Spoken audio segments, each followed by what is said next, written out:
Hello. ഇന്നലെ ഇവിടെ കാണാൻ പോയത് ഞങ്ങള് ഇന്നലെ ബസൂക്ക കണ്ടു. അങ്ങനെ ബസൂക്കിനെ കുറിച്ചുള്ള കുറച്ച് റിവ്യൂ പറയാനാണ് ഇന്നത്തെ വീഡിയോ. അപ്പൊ മമ്മൂട്ടിയുടെ ബസൂക്ക അപ്പൊ കാണാൻ പോയപ്പോ തന്നെ അധികം പ്രതീക്ഷകൾ ഉണ്ടായില്ല. കാരണം എന്താ ഒരു ട്രെയിലർ കണ്ടപ്പോ തന്നെ ഒരു ഇമ്പാക്ട് ബിൽഡ് ചെയ്തില്ല ആ movie. But we thought it would show some decent performance. അപ്പൊ ആദ്യം തന്നെ നമ്മൾ ഒന്നൊന്നായിട്ട് പറഞ്ഞു പോവാം. ഓക്കെ, ഞാൻ ഒരിക്കലും എൻ്റെ ഒരു പേഴ്സണൽ ഒപ്പീനിയൻ ആണെന്ന് പറയണത്. I hope it's not going to hurt anyone sentiments or what do I say your opinions. So firstly കഥ പറഞ്ഞു പോയി കഴിഞ്ഞാൽ ഇതൊരു പസിൽ പോലെയാണ് സിനിമ വന്നത്. കുറച്ച് ബിറ്റ്സ് കണ്ടിട്ട് അവസാനം ഇതൊരു പസിൽ പോലെ ഫോമായി വരുന്നത്.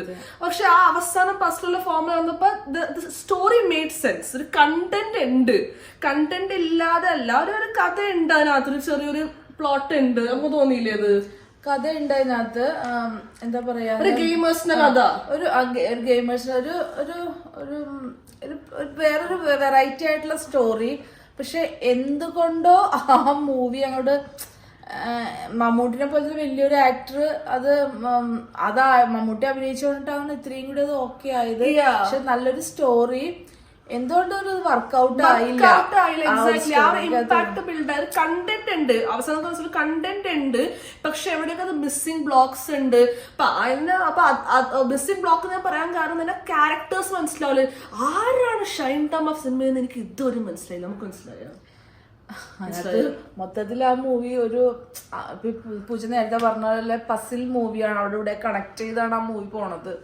അതുകൊണ്ട് തന്നെ ഒന്നാമത്തെ കാര്യം അതിനകത്ത് ഇൻട്രസ്റ്റിംഗ് ആയിട്ടുള്ള ഒന്നുമില്ല. ഒരു എന്റർടൈൻമെന്റ് എന്ന രീതിയിൽ ഇപ്പൊ ആറാട്ടനെ കാണിക്കുന്നുണ്ട് ആ മൂവി. അങ്ങനത്തെ അതൊക്കെ അടിപൊളിയാണ്. പക്ഷെ അതൊരു ഇമ്പാക്ട് ബിൽഡ്, അതൊരു കോമഡി എലമെന്റ് ആയത്. പക്ഷെ കോമഡി വർക്ക്ഔട്ട് ആയില്ല.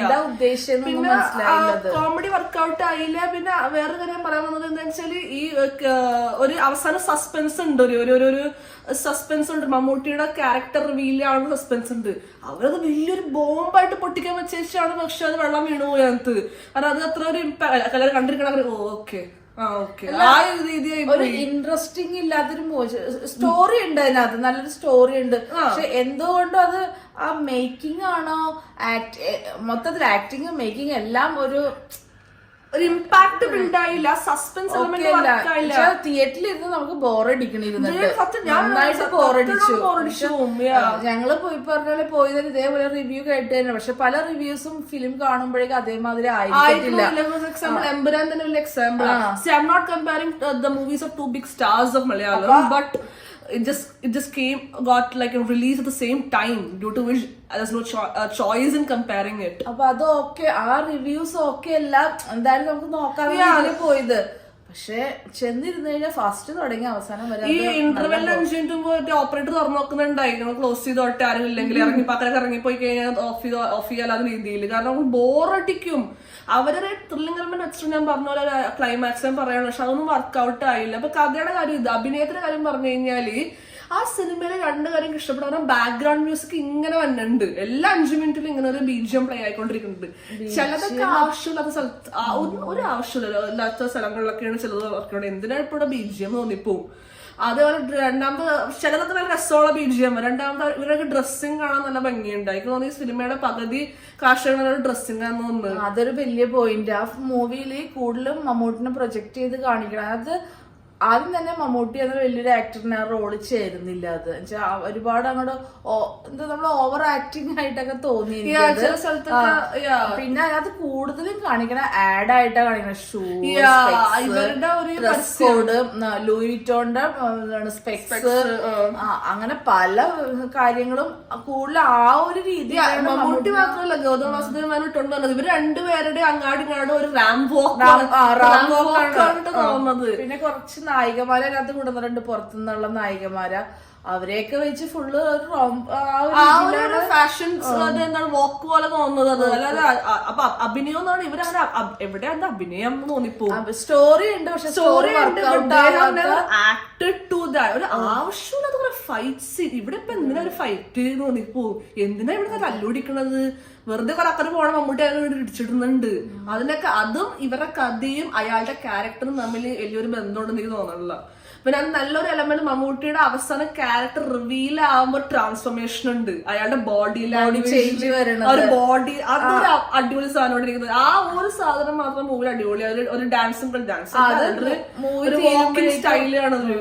ആ ഒരു ക്യാരക്ടർ വേറൊരു ക്യാരക്ടറിലേക്ക് മമ്മൂട്ടി മാറുമ്പോഴുള്ള ഒരു സീനാണ് അത്. ലാസ്റ്റ് ഒരു സ്ലോ മോഷനിൽ നടന്നു മനസ്സിലായി, അതൊരു നല്ലായിരുന്നു. പക്ഷെ അതിനു മുമ്പ് വരെ മമ്മൂട്ടിയുടെ ആ ഒരു, മമ്മൂട്ടിക്ക് ഇണങ്ങുന്നില്ല ആ ഒരു സ്റ്റൈല്, ആ ഒരു ഓവർ ആക്റ്റീവ് ഫേസ് എക്സ്പ്രഷൻ ഒന്നും അത്രയ്ക്ക് ചേരുന്നില്ല ആ കഥയില്. പിന്നെ പസില് പോലത്തെ ഒരു മൂവി ആയതുകൊണ്ട് നമുക്കത് കണക്ട് ചെയ്യുമ്പോഴേക്കും അത് ഓക്കെ ആവണില്ല. ഒരു പലതോരും പറയണത് മനസ്സിലാവും. കൂടെ ദുബായിലൊരു കാര്യം പറയുന്നുണ്ടായി, അവസാനം പറഞ്ഞു കുറെ കാര്യങ്ങൾ കണക്ട് എന്താ what is the link and what is the connection to story മനസ്സിലാത്തില്ല. അങ്ങനെ അത് പോകുന്നത്.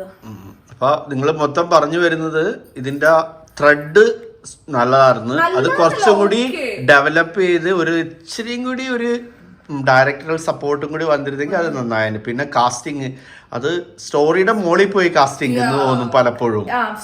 കാസ്റ്റിംഗ് അത് പറയാൻ വിട്ടുപോയി പറഞ്ഞപ്പോഴാ. ആ മമ്മൂട്ടിക്ക് സൈഡ് റോള് കൊടുക്കുന്ന ഒരു ക്യാരക്ടർ ഉണ്ട്, എപ്പോഴും സംസാരിക്കുന്ന സൈഡ് റോള്. ബ്രോ അത് പടം കൊന്നുകളഞ്ഞു. അത് ആ ഫിലിമിന് ഭയങ്കരമായിട്ട് അത് നെഗറ്റീവ് ഇമ്പാക്റ്റ് ആയി. അതൊരു ആവശ്യത്തിലേറെ ബ്രോവിലിയായി ആ സൈഡ് റോഡ് ഒട്ടും ചേരുന്നില്ല. അയാൾ അവസാനം അയാൾ പിന്നെ തിരിച്ചറിവുണ്ട് അയാളുടെ അയാൾ എവിടെ തിരിച്ചു വന്നത്, ഒരു ഐഡന്റിറ്റി ഇല്ലാതെ അയാളുടെ ഐഡന്റിറ്റി അത്ര വിഷമം. അയാളുടെ പേരെന്താ, നാളെന്താ, വിലാസം എന്താ, ഒന്നുമില്ല. പെട്ടെന്ന് അയാള് മമ്മൂട്ടിനെ ചേസ് ചെയ്തൊരു സീനുണ്ട്. How did he find about Mammootty? Like അത് ഐഡന്റി കാർഡൊക്കെ ഉണ്ടെന്ന് പറയുന്നുണ്ട്, അത് ഫേക്ക് ഐഡന്റി കാർഡാണ് നോക്കുക. കഥ വർക്ക്ഔട്ട് ആവണല്ലോ. അതായത് ഒരു ഡോണിന വെറും ഒരു ഗെയിമർ ചേസ് ചെയ്തെന്ന് വന്നു കഴിഞ്ഞാൽ അത് പ്രാക്ടിക്കലായിട്ട് കുറച്ച് വിശ്വസിക്കാൻ പറ്റുന്നില്ല. അയാൾക്ക് ഡോൺ ബാക്ക്ഗ്രൗണ്ട് ഒന്നും ഇല്ല ഈ പയ്യന്, അവൻ വേറൊരു ഗെയിമർ. പക്ഷെ അയാള് മമ്മൂട്ടിനെ പോലെ വലിയൊരു ഡോണിനെ ചേസ് ചെയ്ത് വന്നെന്ന് പറഞ്ഞാൽ. പിന്നെ ഇത് ബാബു ആന്റണി, അത് ക്യാരക്ടറിൽ അങ്ങോട്ട് ഫിറ്റ് ആവാത്ത വിധത്തിൽ വന്നു. അപ്പൊ അതിന്റെ കാസ്റ്റിംഗിൽ എവിടെയോ ചെറിയൊരു, അല്ലെങ്കിൽ സ്റ്റോറി കുറച്ചും കൂടി ഡെവലപ്പ് ചെയ്യണം, എന്നിട്ട് വേണം ഈ കാസ്റ്റ് ചെയ്യാൻ. പക്ഷെ സ്റ്റോറി അത്ര ഡെവലപ്പ് ചെയ്യാതെ നിർത്തിയിട്ട് അതില് ഹെവി കാസ്റ്റിംഗ് കൊടുത്തപ്പോ ആ ഒരു കണ്ടിരിക്കാം എന്ന് അത്രേ ഉള്ളു. മമ്മൂട്ടി ആയതുകൊണ്ട് കണ്ടിരിക്കാം. എല്ലാരും വിചാരിച്ചു ചിരിക്കാൻ, ആരും ചിരിച്ചില്ല. മൂവി മൊത്തത്തിൽ എല്ലാരും മരവിച്ചു, ബോറിംഗ് ആയതുകൊണ്ട് ആ മൂവി ഫുള്ള് ചിരിക്കാനൊന്നും ഇല്ല. ആകെ ഒരു 6 കാണുന്ന സീനുണ്ട്. അത് ഇപ്പൊ ഞങ്ങള് തിയേറ്ററിലിരിക്കുന്ന ആർക്കും ഒരു എക്സ്പ്രഷനും ഇല്ല. എങ്ങനെയെങ്കിലും തീർന്നാ മതി എന്ന് എനിക്ക് അങ്ങനെ തോന്നിയത്. എന്തിനാണ് അങ്ങനെ ഒരു ഇൻട്രൊഡക്ഷൻ കൊടുത്തേന്ന് അറിയില്ല. എന്നാ അതൊരു വില്ലനായിരുന്നെങ്കിൽ ഇത്തിരി കൂടി ആ സ്റ്റോറിയായിട്ട് അറ്റാച്ച് ആയേനെ. ഒരു കണക്ഷൻ ഇല്ല. സ്റ്റോറിയിൽ ഫ്ലോ ഉണ്ട്, വർക്ക്ഔട്ട് കോമഡി എലമെന്റ് ആയി പറഞ്ഞോളൂ, വർക്ക്ഔട്ട് ആയി. അവസാനം സസ്പെൻസ് എലമെന്റ് ആർക്കും സസ്പെൻസ് തോന്നില്ല. ഓക്കെ എന്ന രീതിയിലാണ് എല്ലാവരും നെറ്റ്സ്. അപ്പൊ overall it didn't meet the expectation. It was not a satisfactory entertainment. അതാണ് ഞാൻ പറയുന്നത്. നമുക്കെല്ലാം പറയാനുണ്ട് ലാസ്റ്റ്.